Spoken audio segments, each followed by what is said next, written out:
welcome back to my channel and my Minnesota series. Today I'm checking out a couple of state parks along the North Shore.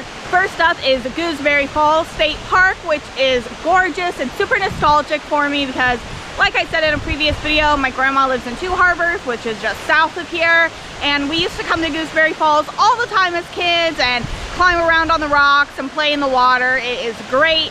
Today it's not flowing as much as it could be. Usually all these rocks and stuff in front of the middle falls are covered in water, or at least mostly covered in water, and there's usually so many more streams going and waterfalls are gushing more, but they have been in kind of a drought recently, so the amount of water varies based on how much rain and snow melt there is, so it'll look different every time you come. And there are three sections, the upper, middle, and lower falls. I'm going to try to explore all three today, and I've already taken a bunch of photos because I love photographing waterfalls.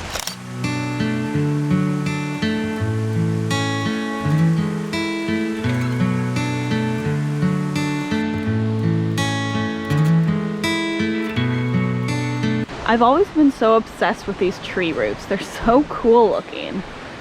If you're wondering why the water is such a dark root beer color, it comes from the tannin washed down from moss at the headwaters of the Gooseberry River.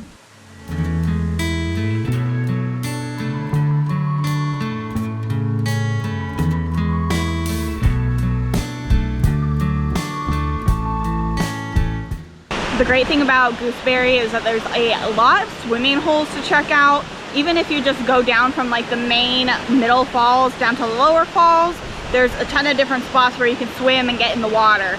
I'm gonna go ahead and start doing a couple of the hikes.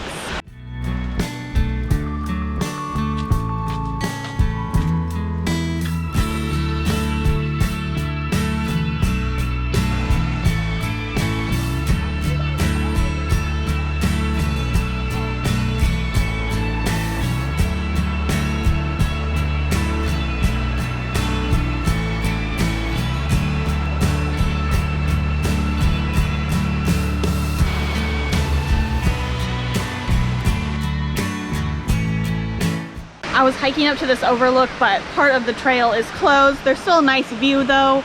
I want to say that Gooseberry, the middle falls, is really accessible. There's just a paved path and then like a small set of stairs to get to the middle falls. And the lower falls, there's just a few more steps down there really, and then upper falls, you'll have to hike a little bit. But otherwise, it's really not that bad. Be prepared for some steps, but overall easy. There's a trail that goes up this way, but I'm gonna go ahead and go over to the upper falls trail.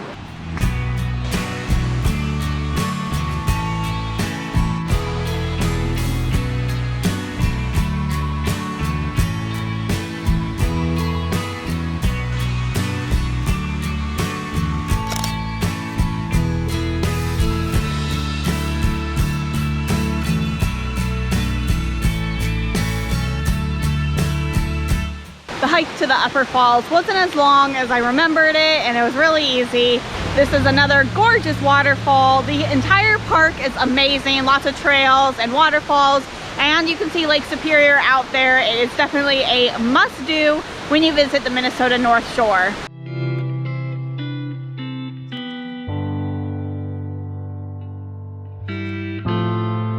Just up the shore from Gooseberry Falls is Iona's Beach, a Minnesota hidden gem. It is made up of pink rocks and is just super beautiful, and it actually has a natural phenomenon that it is known for. It's called a singing beach because when the waves come in and then back out, the rocks kind of tinkle together, kind of like a wind chime, and they make kind of a clattering noise. You can hear it, especially with the bigger waves, but I don't know if it's going to come through in video, so we'll see. But either way, it's a really beautiful kind of secluded beach. It is on Lake Superior, so it's probably going to be too cold to swim or anything, but it is very beautiful.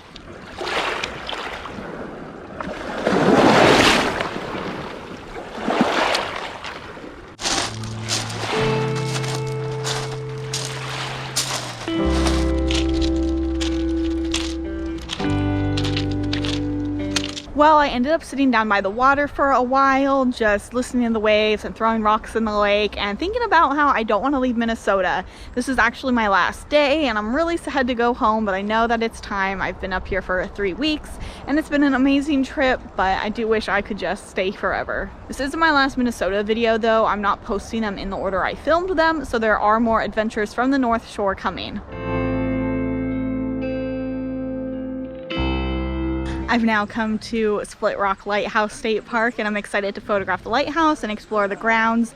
It is beautiful here along the shores of Lake Superior. Split Rock Lighthouse was completed in 1910 after a 1905 storm caused over 30 shipwrecks. It stands 133 feet above a sheer cliff overlooking Lake Superior.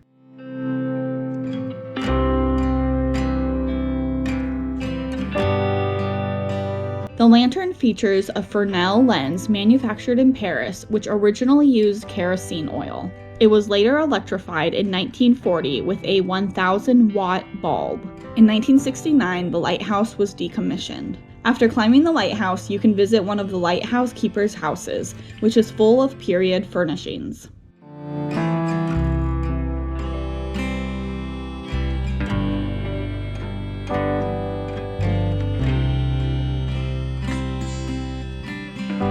You used to be able to walk down to a viewpoint just from the lighthouse, but I guess they've changed it now and the trail is in like the parking lot and then you can take that down. So we'll see how that goes.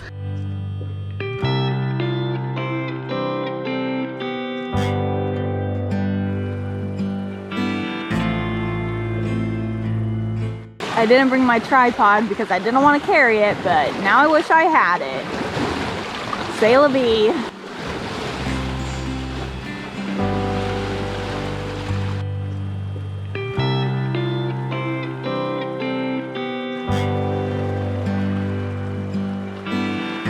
I ended up going the opposite direction with the photos. Instead of trying to smooth out the waves, I used a faster shutter speed to freeze the splashes. I laid awkwardly on my side to get a low angle with the splashes in the foreground. It took a lot of trial and error, but I'm happy with what I got.